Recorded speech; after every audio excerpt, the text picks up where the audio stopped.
tassa bhagavato arahato samma sambuddhassa. Namo tassa bhagavato arahato samma sambuddhassa. Namo tassa bhagavato arahato samma sambuddhassa. Buddhang dhammang sanghang namasami. So I will continue readings from Ajahn Chah today. And this next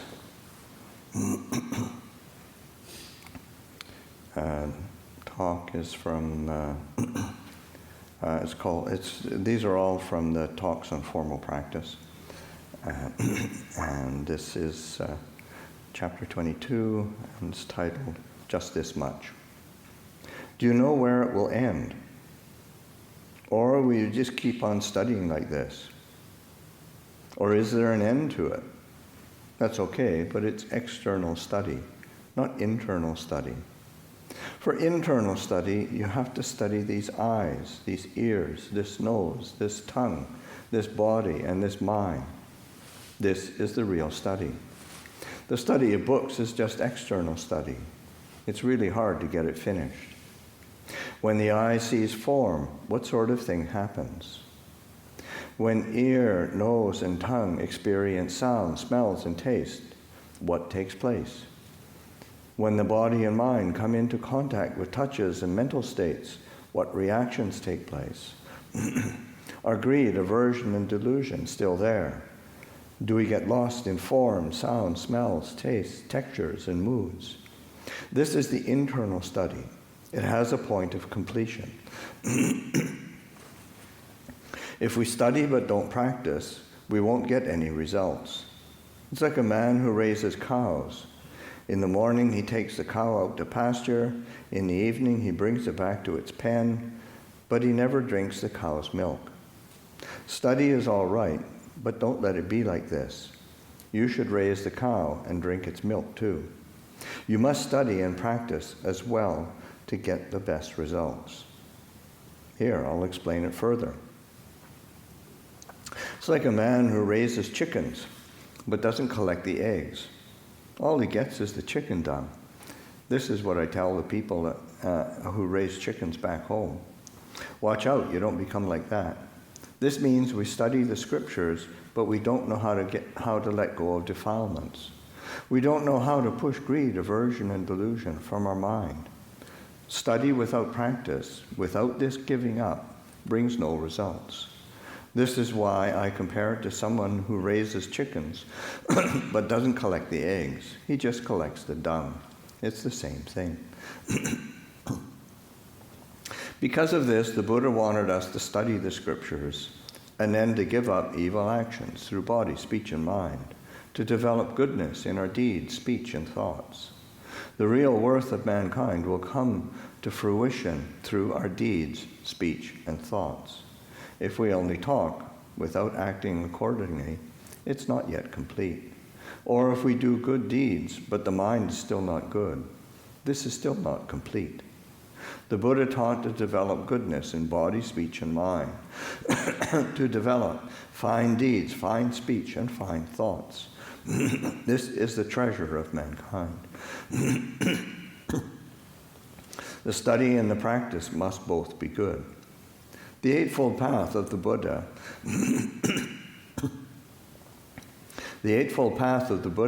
the path of practice, has 8 factors. These 8 factors are nothing other than this very body.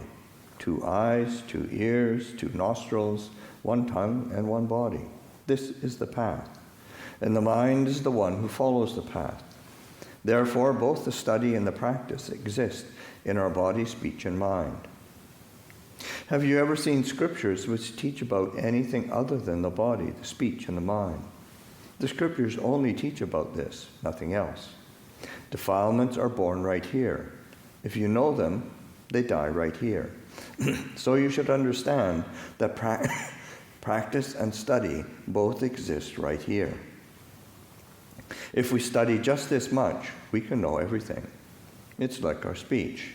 To speak one word of truth is better than a lifetime of wrong speech. Do you understand? One who studies and doesn't practice is like a ladle in a soup pot. It's in the pot every day, but it doesn't know the flavor of the soup. If you don't practice, even if you study till the day you die, you'll never know the taste of freedom. This next one is chapter 17, Still Flowing Water. Now please pay attention, not allowing your mind to wander off after other things. Create the feeling that right now you're sitting on a mountain or in a forest somewhere, all by yourself. And this talk was actually given at the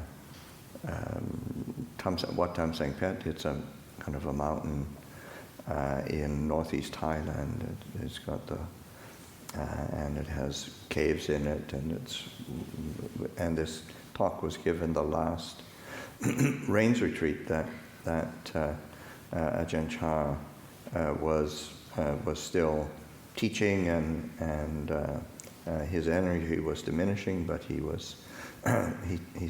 went up to that place to try to get away from Wat Pong, have a break, and try to see if the change of environment and the weather up there would help him. So, create the feeling that right now you're sitting on a mountain or in a forest somewhere, all by yourself. What do you have sitting here right now? There's body and mind. That's all. Only these two things. All that is contained within this frame sitting here now is called body. The mind is that which is aware and is thinking at this very moment. These two things are also called nama and rupa. Nama refers to that which has no rupa or form. All thoughts and feelings, or the four mental khandhas of feeling, perception, volition, and consciousness, are nama. They're all formless. When the eye sees form, that form is called rupa, while the awareness is called nama. Together they are called nama and rupa, or simply mind and body. Understand that only body and mind are sitting here in this present moment. But we get these two things confused with each other. If you want peace, you must know the truth of them. The mind in its present state is still untrained. It's dirty, not clear. It is not yet the pure mind. We must train this mind further through the practice of meditation. Some people think that meditation means to sit in some special way, but in actual fact, standing, sitting, walking, or reclining are all vehicles for meditation practice. You can practice at all times. Samadhi literally means the firmly established mind. To develop samadhi, you don't have to go bottling the mind up. Some people try to get peaceful by sitting quietly and having nothing to disturb them at all. But that's just like being dead. The practice of samadhi is for developing wisdom and understanding. Samadhi is the firm mind, the one-pointed mind. On which point is it fixed? It's fixed on the point of balance. That's its point. But people practice meditation by trying to silence their minds. They say, I tried to sit in meditation, but my mind won't be still for a minute. One instant it flies off one place, the next instant it flies off somewhere else. How can I make it stop and be still? You don't have to make it stop. That's not the point. Where there is movement is where understanding can arise. People complain, it runs off and I pull it back again. Then it goes off again and I pull it back once more. So they just sit there pulling back and forth like this. They think their minds are running all over the place, but actually it only seems like the mind is running around. For example, look at this hall here. Oh, it's so big, you say. Actually, it's not big at all. Whether or not it seems big depends on your perception of it. In fact, this hall is just the size it is, neither big nor small. But people run around after their feelings all the time. In order to meditate to find peace, you must understand what peace is. If you don't understand it, you won't be able to find it. For example, suppose today you brought a very expensive pen with you to the monastery. Now suppose that, on your way here, you put the pen in your front pocket, but later you put it in the back pocket. Now when you search your front pocket, it's not there. You get a fright. You get a fright because of your misunderstanding. You don't see the truth of the matter. Suffering is the result. Whether standing, walking, coming, or going, you can't stop worrying about your lost pen. Your wrong understanding causes you to suffer. Understanding wrongly causes suffering. Such a shame. I only bought that pen a few days ago and now it's lost. But then you remember, oh, of course, when I went to bathe, I put the pen in my back pocket. As soon as you remember this, you feel better again, even without seeing your pen. You see that? You're happy again. You can stop worrying about your pen. You're sure about it now. As you're walking along, you run your hand over your back pocket, and there it is. Your mind was deceiving you all along.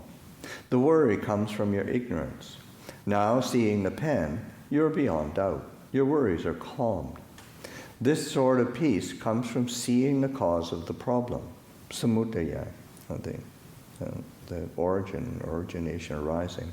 That's the second noble truth, the cause of suffering. As soon as you remember that the pen is in your back pocket, there is nirodha, cessation, the cessation of suffering. So you must contemplate in order to find peace.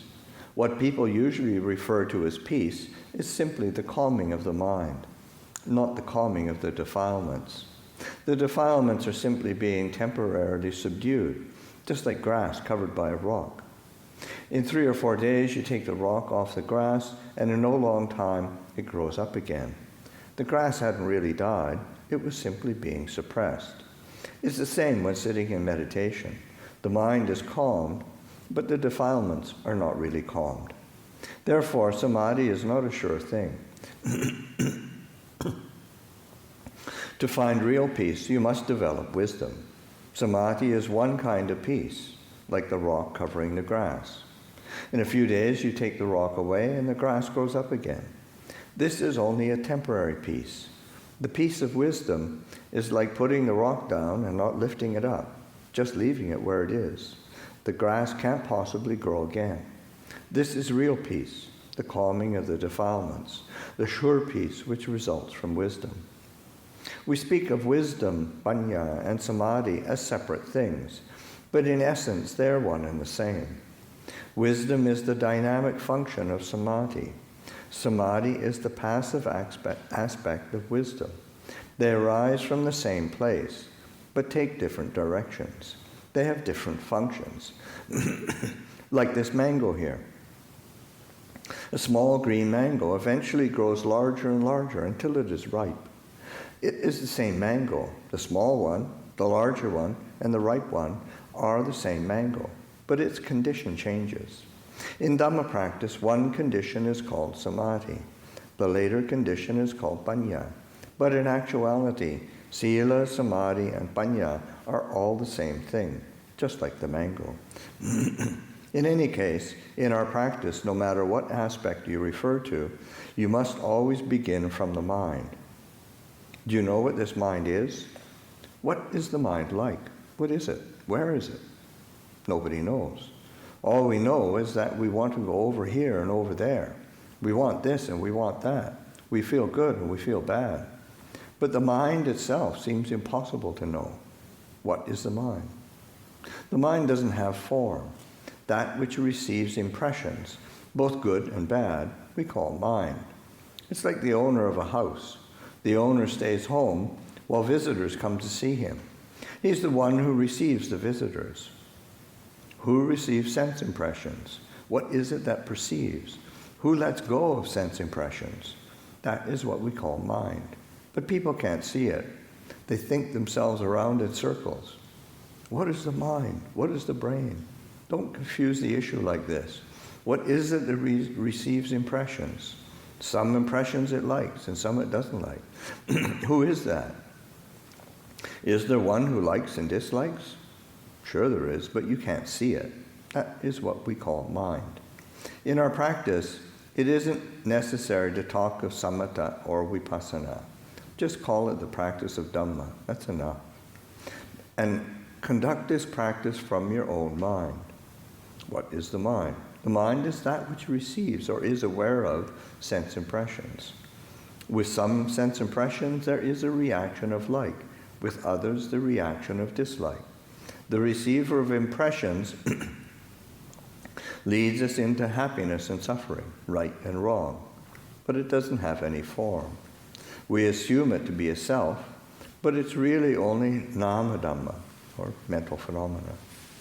Does goodness have any form? Does evil? Do happiness and suffering have any form? You can't find them. Are they round or are they square, short or long? Can you see them? These things are nama dhamma. They can't be compared to material things. They're formless, but we know that they do exist. Therefore, it is said to begin the practice by calming the mind. Put awareness into the mind. If the mind is aware, it will be at peace. Some people don't go for awareness. They just want to have peace, a kind of blanking out. So they never learn anything. If we don't have this one who knows, what is there to base our practice on? If there is no long, there is no short. If there is no right, there can be no wrong. People these days study away looking for good and evil, but that which is beyond good and evil, they know nothing of. All they know is the right and the wrong. I'm going to take only what is right. I don't want to know about the wrong. Why should I? If you try to take only what is right, in a short time it will go wrong again. Right leads to wrong. People keep searching among the right and wrong. They don't try to find that which is neither right nor wrong. They study about good and evil. They search for virtue, but they know nothing of that which is beyond good and evil. They study the long and the short, but that which is neither long nor short, they know nothing of. This knife has a blade, an edge, and a handle. Can you lift only the blade? Can you lift only the edge of the blade or the handle? The handle, the edge, and the blade are all parts of the same knife. When you pick up the knife, you get all three parts together. In the same way, if you pick up that which is good, the bad must follow. People search for goodness and try to throw away evil, but they don't study that which is neither good nor evil. If you don't study this, there can be no completion. If you pick up goodness, badness follows. If you pick up happiness, suffering follows. The practice of clinging to goodness and rejecting evil is the Dhamma of children. It's like a toy. Sure, it's all right. You can take just this much. But if you grab onto goodness, evil will follow. The end of this path is confused. It's not so good. Take a simple example. You have children. Now suppose you want to only love them and never experience hatred. This is the thinking of one who doesn't know human nature. If you hold on to love, hatred will follow. In the same way, people decide to study the Dhamma to develop wisdom, studying good and evil as closely as possible. Now, having known good and evil, what do? They try to cling to the good, and evil follows. They didn't study that which is beyond good and evil. This is what you should study. I'm going to be like this. I'm going to be like that. But they never say, I'm not going to be anything because there isn't really any I. This they don't study. All they want is goodness. If they attain goodness, they lose themselves in it. If things get too good, they'll start to go bad. And so people end up just swinging back and forth like this. In order to calm the mind and become aware of the perceiver of sense impressions, we must observe it. Follow the one who knows. Train the mind until it is pure. How pure should you make it? If it's really pure, the mind should be above both good and evil, above even purity. It's finished. That's when the practice is finished. What people call sitting in meditation is merely a temporary kind of peace. But even in such peace, there are experiences. If an experience arises, there must be someone who knows it, who looks into it, queries it, and examines it. If the mind is simply blank, then that's not so useful. You may see some people who look very restrained and think they are peaceful, but the real peace is not simply the peaceful mind. It's not the peace which says, "May I be happy and never experience any suffering." With this kind of peace, eventually even the attainment of happiness becomes unsatisfying. Suffering results. Only when you can make your mind beyond both happiness and suffering will you find true peace. That's the true peace. This is a subject most people never study. They never really see this one. The right way to train the mind is to make it bright, to develop wisdom. Don't think that training the mind is simply sitting quietly. That's the rock covering the grass. People get drunk over it. They think that samadhi is sitting. That's just one of the words for samadhi. But really, if the mind has samadhi, then walking is samadhi, sitting is samadhi. There is samadhi in the sitting posture, in the walking posture, in the standing and reclining postures. It's all practice. Some people complain, "I can't meditate. I'm too restless. Whenever I sit down, I think of this and that. I can't do it. I've got too much bad karma. I should use up my bad karma first and then come back and try meditating." Sure, just try it. Try using up your bad karma. This is how people think. Why do they think like this? These so-called hindrances are the things we must study. Whenever we sit, the mind immediately goes running off. We follow it and try to bring it back and observe it once more. Then it goes off again. This is what you're supposed to be studying. Most people refuse to learn their lessons from nature, like a naughty schoolboy who refuses to do his homework. They don't want to see the mind changing. How then are you going to develop wisdom? We have to live with change like this. When we know that the mind is just this way, constantly changing, when we know that this is its nature, we will understand it. We have to know when the mind is thinking good and bad, changing all the time. We have to know these things. If we understand this point, then even while we are thinking, we can be at peace. For example, suppose at home you have a pet monkey. Monkeys don't stay still for long. They like to jump around and grab onto things. That's how monkeys are. Now you come to the monastery and see the monkey here. This monkey doesn't stay still either. It jumps around just the same. But it doesn't bother you, does it? Why doesn't it bother you? Because you've raised a monkey before. You know what they're like. If you know just one monkey, no matter how many provinces you go to, no matter how many monkeys you see, you won't be bothered by them, will you? This is one who understands monkeys. If we understand monkeys, then we don't become a monkey. If you don't understand monkeys, you may become a monkey yourself. Do you understand? When you see it reaching for this and that, you shout, "Hey," you get angry. "That damn monkey." This is one who doesn't know monkeys. One who knows monkeys sees that the monkey at home and the monkey in the monastery are just the same.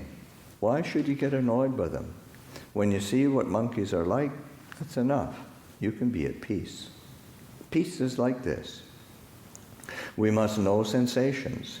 Some sensations are pleasant, some are unpleasant, but that's not important. That's just their business. Just like the monkey. All monkeys are the same. We understand sensations as sometimes agreeable, sometimes not. That's just their nature. We should understand them and know how to let them go. Sensations are uncertain. They're transient, imperfect, and ownerless. Everything that we perceive is like this. When eyes, ears, nose, tongue, body, and mind receive sensations, we know them, just like knowing the monkey. Then we can be at peace. When sensations arise, know them. Why do you run after them? Sensations are uncertain. 1 minute they are one way, the next minute another. They exist dependent on change. And all of us here exist dependent on change. The breath goes out, then it must come in. It must have this change. Try only breathing in. Can you do that? Or try just breathing out without taking in another breath. Can you do it? If there was no change like this, how long could you live for? There must be both the in-breath and the out-breath. Sensations are the same. There must be these things. If there were no sensations, you couldn't develop wisdom. If there is no wrong, there can be no right. You must be right first before you can see what is wrong. And you must understand the wrong first to be right. This is how things are. For the really earnest student, the more sensations, the better. But many meditators shrink away from sensations. They don't want to deal with them. This is like the naughty schoolboy who won't go to school, won't listen to the teacher. These sensations are teaching us. When we know sensations, then we are practicing Dhamma. The peace within sensations is just like understanding the monkey here. When you understand what monkeys are like, you are no longer troubled by them. The practice of Dhamma is like this. It's not that the Dhamma is very far away. It's right with us. The Dhamma isn't about the angels on high or anything like that. It's simply about us, about what we are doing right now. Observe yourself. Sometimes there is happiness, sometimes suffering, sometimes comfort, sometimes pain, sometimes love, sometimes hate. This is Dhamma. Do you see it? You should know this Dhamma. You have to read your experiences. You must know sensations before you can let them go. When you see that sensations are impermanent, you'll be untroubled by them. As soon as a sensation arises, just say to yourself, this is not a sure thing. When your mood changes, not sure. You can be at peace with these things, just like seeing the monkey and not being bothered by it. If you know the truth of sensations, that is knowing the Dhamma. You let go of sensations, seeing that invariably they are all uncertain. What we call uncertainty here is the Buddha. The Buddha is the Dhamma. The Dhamma is the characteristic of uncertainty. Whoever sees the uncertainty of things sees the unchanging reality of things. That's what the Dhamma is like, and that is the Buddha. If you see the Dhamma, you see the Buddha. Seeing the Buddha, you see the Dhamma. If you know anicca, uncertainty, you will let go of things and not grasp onto them. You say, hey, don't break my glass. Can you prevent something that is breakable from breaking? If it doesn't break now, it will break later on. If you don't break it, someone else will. If someone else doesn't break it, one of the chickens will. The Buddha says to accept this. He penetrated the truth of these things, seeing that this glass is already broken. Whenever you use this glass, you should reflect that it's already broken. Do you understand this? The Buddha's understanding was like this. He saw the broken glass within the unbroken one. Whenever its time is up, it will break. Develop this kind of understanding. Use the glass, look after it, until when, one day, it slips out of your hand, smash. No problem. Why is there no problem? Because you saw its brokenness before it broke. But usually people say, I love this glass so much, may it never break. Later on the dog breaks it. I'll kill that damn dog. You hate the dog for breaking your glass. If one of your children breaks it, you'll hate them too. Why is this? Because you've dammed yourself up. The water can't flow. You've made a dam without a spillway. The only thing the dam can do is burst, right? When you make a dam, you must make a spillway also. When the water rises up too high, the water can flow off safely. When it's full to the brim, you open your spillway. You have to have a safety valve like this. Impermanence is the safety valve of the noble ones. You have this safety valve. If you have this safety valve, You will be at peace. Practice constantly, standing, walking, sitting, lying down, using sati to watch over and protect the mind. This is samadhi and wisdom. They are both the same thing, but they have different aspects. If we really see uncertainty clearly, we will see that which is certain. The certainty is that things must inevitably be this way. They cannot be otherwise. Do you understand? Knowing just this much, you can know the Buddha. You can rightly do reverence to him. As long as you don't throw out the Buddha, you won't suffer. As soon as you throw out the Buddha, you will experience suffering. As soon as you throw out the reflections on transience, imperfection, and ownerlessness, you'll have suffering. If you can practice just this much, it's enough. Suffering won't arise. Or if it does arise, you can settle it easily, and it will be a cause for suffering not arising in the future. This is the end of our practice, at the point where suffering doesn't arise. And why doesn't suffering arise? Because we have sorted out the cause of suffering, samudaya. For instance, if this glass were to break, you would experience suffering. We know that this glass will be a cause for suffering, so we get rid of the cause. All dhammas arise because of a cause. They must also cease because of a cause. So if there is suffering on account of this glass here, we should let go of this cause. If we reflect beforehand that this glass is already broken, even when it isn't, the cause ceases. When there is no longer any cause, that suffering is no longer able to exist. It ceases. This is cessation. You don't have to go beyond this point. Just this much is enough.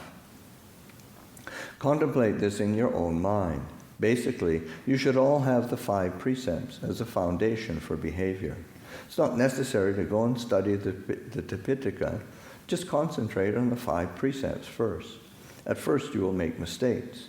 When you realize it, stop, come back, and establish your precepts again. Maybe you'll go astray and make another mistake. When you realize it, re-establish yourself. Practicing like this, your sati will improve and become more consistent. Just like the drops of water falling from a kettle. If we tilt the kettle just a little, the drops fall out slowly. Plop, plop, plop. If we tilt the kettle up a little bit more, the drops become more rapid. Plop, plop, plop. If we tilt the kettle up even further, the plops go away and the water flows into a steady stream. Where do the plops go? Where do the plops go to? They don't go anywhere. They change into a steady stream of water. We have to talk about the Dhamma like this, using similes, because the Dhamma has no form. Is it square or is it round? You can't say. The only way to talk about it is through similes like this. Don't think that the Dhamma is far away from you. It lies right with you, all around. Take a look. 1 minute you're happy, the next sad, the next angry. It's all Dhamma. Look at it and understand. Whatever it is that causes suffering, you should remedy.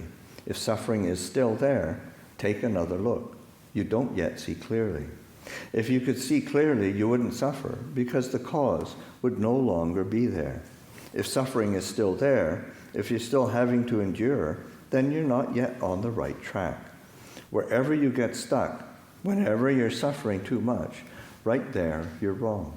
Whenever you're so happy you're floating in the clouds, there, wrong again. If you practice like this, you'll have sati at all times, in all postures. With sati and sampajanya, clear comprehension, you will know right and wrong, happiness and suffering. Knowing these things, you will know how to deal with them. I teach meditation like this. When it's time to sit in meditation, then sit. That's not wrong. You should practice this also. But meditation is not only sitting. You must allow your mind to fully experience things. Allow them to flow and consider their nature. How should you consider them? See them as transient, imperfect, and ownerless. It's all uncertain. This is so beautiful, I really must have it. That's not a sure thing. I don't like this at all. Tell yourself right there, not sure. Is this true? Absolutely, no mistake. But just by taking things for real, I'm going to get this thing for sure. You've gone off the track already. Don't do this. No matter how much you like something, you should reflect that it's uncertain. Some kinds of food seem so delicious, but still you should reflect that it's not a sure thing. It may seem so sure that it's so delicious, but still you must tell yourself, not sure. If you want to test out whether it's sure or not, try eating your favorite food every day. Every single day, mind you. Eventually you'll complain. This doesn't taste so good anymore. Eventually you'll think, actually, I prefer that kind of food. That's not a sure thing either. You must allow things to flow, just like the in and out breaths. There has to be both the in-breath and the out-breath. The breathing depends on change. Everything depends on change like this. These things lie with us, nowhere else. If we no longer doubt, whether sitting, standing, walking, or reclining, we will be at peace. Samadhi isn't just sitting. Some people sit until they fall into a stupor. They might as well be dead. They can't tell north from south. Don't take it to such an extreme. If you feel sleepy, then walk. Change your posture. Develop wisdom. If you're really tired, have a rest. As soon as you wake up, then continue the practice. Don't let yourself drift into a stupor. You must practice like this. Have reason, wisdom, circumspection. Start the practice with your own mind and body, seeing them as impermanent.